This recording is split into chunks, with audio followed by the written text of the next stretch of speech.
لبيك اللهم لبيك لبيك لا شريك لك لبيك إن الحمد والنعمة لك والملك لا شريك.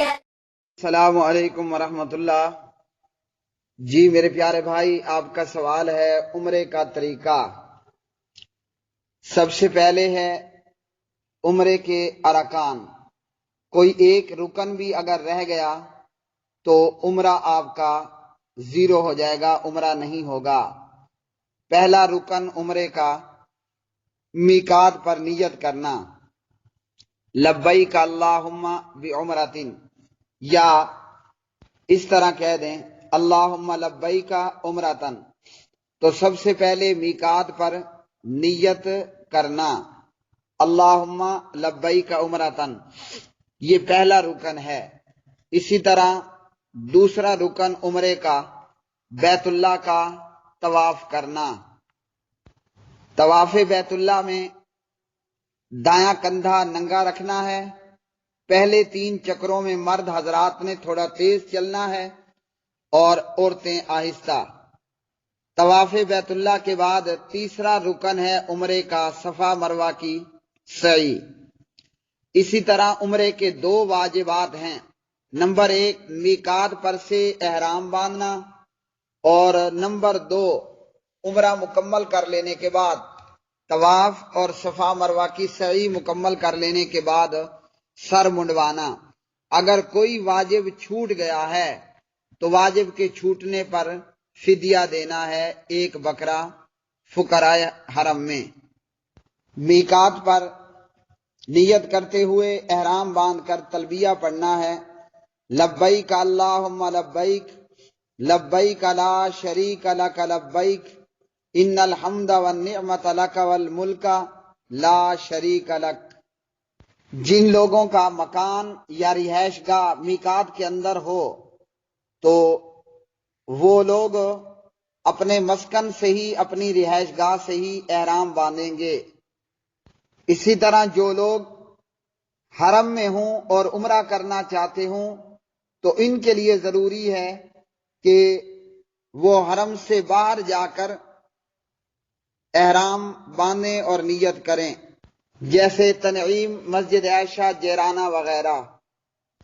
اگر کوئی شخص ایک عمرہ کرنے کے بعد دوسری مرتبہ بھی عمرہ کرنا چاہے گا تو وہ جیرانہ، تنعیم وغیرہ پر جائے گا.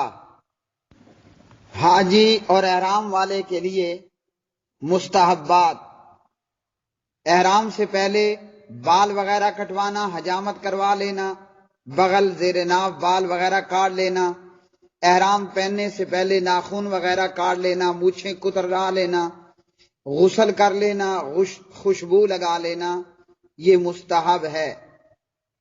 عورت کے لیے وہ اپنے اسی عام لباس میں ہی حالت احرام میں ہوگی، اور مرد کے لیے 2 سفید چادریں.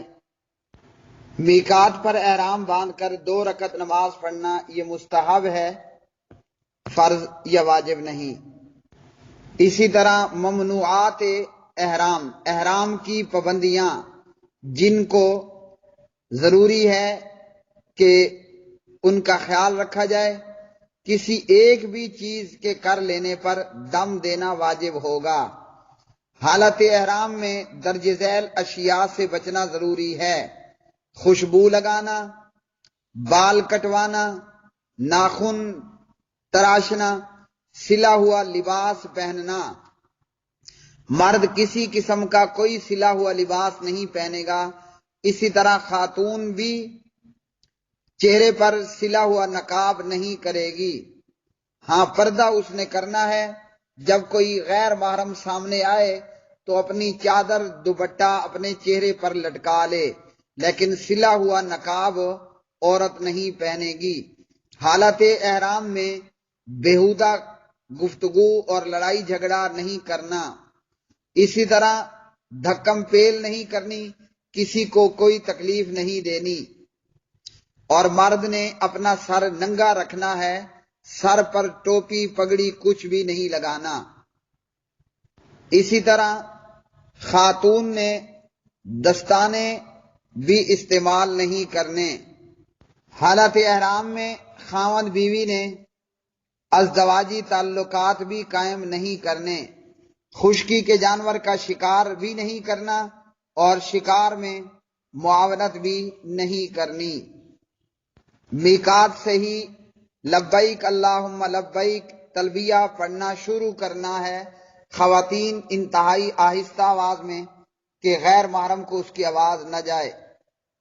مسجد حرام میں داخل ہوتے وقت یہ دعا پڑھنی ہے، پہلے اپنا دایاں پاؤں مسجد کے اندر رکھنا ہے اور پھر بایاں پاؤں، اور یہ دعا بسم اللہ والصلاة والسلام علی رسول اللہ، اعوذ باللہ العظیم وبوجہہ الکریم من الشیطان الرجیم، اللہم افتح لی ابواب رحمتک۔ عمرہ کرنے والا جب بیت اللہ میں آ جائے، اگر نماز کا وقت ہے پہلے وہ نماز پڑھ لے۔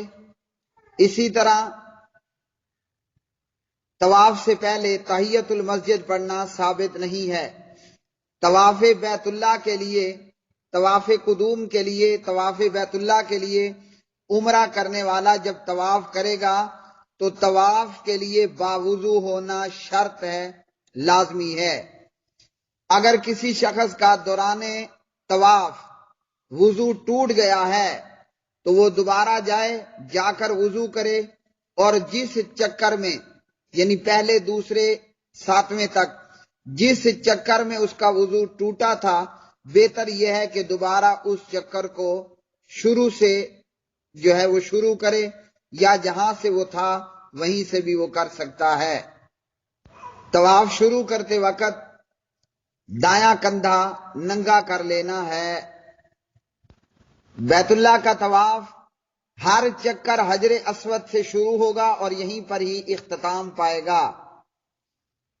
طواف بیت اللہ شروع کرتے وقت بیت اللہ کو چھونا، حجر اسود کو چھونا ہے، اور بسم اللہ واللہ اکبر یا صرف اللہ اکبر کہہ کر، اگر بوسہ دینا حجر اسود کو ممکن ہو تو بوسہ دیا جائے، بوسہ دینا مشکل ہو تو ہاتھ یا چھڑی سے بیت اللہ کو چھوئے، پھر چھڑی یا ہاتھ کو بوسہ دے دے۔ اگر یہ سارا کچھ ممکن نہ ہو تو پھر دور سے ہی ہاتھ کے ساتھ بیت اللہ کی طرف، حجر اسود کی طرف اشارہ کرے اور اپنا طواف شروع کر دے۔ طواف کے ہر چکر کے لیے علیحدہ علیحدہ کوئی مخصوص دعا ثابت نہیں ہے۔ دوران طواف جو بھی دعا کر سکتے ہیں کیجئے، چاہے عربی میں کریں چاہے اپنی مقامی زبان میں کریں۔ رکن یمانی اور حجر اسود کے درمیان یہ دعا پڑھنا سنت ہے، ربنا آتنا فی الدنیا حسنہ وفی الآخرۃ حسنۃ وقنا عذاب النار۔ اسی طرح 7 چکر پورا کریں۔ اگر دوران طواف نماز کھڑی ہو گئی تو جا کر نماز پڑھیے، جس چکر کو جہاں سے چھوڑا تھا وہیں سے آپ اس کو شروع کیجئے۔ طواف بیت اللہ کے بعد مسجد حرام میں کہیں بھی 2 رکعت نماز ادا کر لیں، جو کہ مستحب ہے۔ پہلی رکعت میں فاتحہ کے بعد قل یا ایھا الکافرون، اور دوسری رکعت میں فاتحہ کے بعد قل ھو اللہ احد پڑھنا سنت ہے۔ اس کے بعد آب زمزم پینا اور آب زمزم اپنے سر کے اوپر ڈالنا یہ سنت ہے۔ اس کے بعد صفا مروہ کی سعی ہے۔ طواف بیت اللہ کے بعد باب صفا سے نکل کر صفا پہاڑی کے قریب کھڑے ہو جائیں اور پھر اس آیت کی تلاوت کریں، ان الصفا والمروۃ من شعائر اللہ فمن حج البیت او اعتمر۔ یہ پوری آیت آپ کو اوپر لکھی ہوئی انشاءاللہ مل جائے گی، اور اس کے بعد یہ الفاظ کہیں، ابدأ بما بدأ اللہ بہ۔ صفا پہاڑی کے قریب کھڑے ہو کر بیت اللہ کی طرف منہ کر کے 3 مرتبہ یہ دعا پڑھیں، اللہ اکبر اللہ اکبر اللہ اکبر، لا الہ الا اللہ وحدہ لا شریک لہ، لہ الملک و لہ الحمد یحیی و یمیت وہو علی کل شیء قدیر لا الہ الا اللہ وحدہ انجز وعدہ ونصر عبدہ وہزم الاحزاب وحدہ۔ یہ دعائیں بھی آپ کو اوپر لکھی ہوئی یا دائیں بائیں لکھی ہوئی انشاءاللہ مل جائیں گی۔ اس کے بعد حاجی جو چاہے دعا کرے، جس زبان میں دعا کرے وہ دعا کر سکتا ہے۔ صفا سے اتر کر مروہ کی طرف چل پڑیں اور راستے میں ذکر و اذکار اور دعائیں کرتے جائیں۔ کوئی بھی مخصوص مسنون دعا آپ کر سکتے ہیں، کوئی مخصوص دعا ثابت نہیں ہے، مسنون دعاؤں میں سے جو پڑھنا چاہیں۔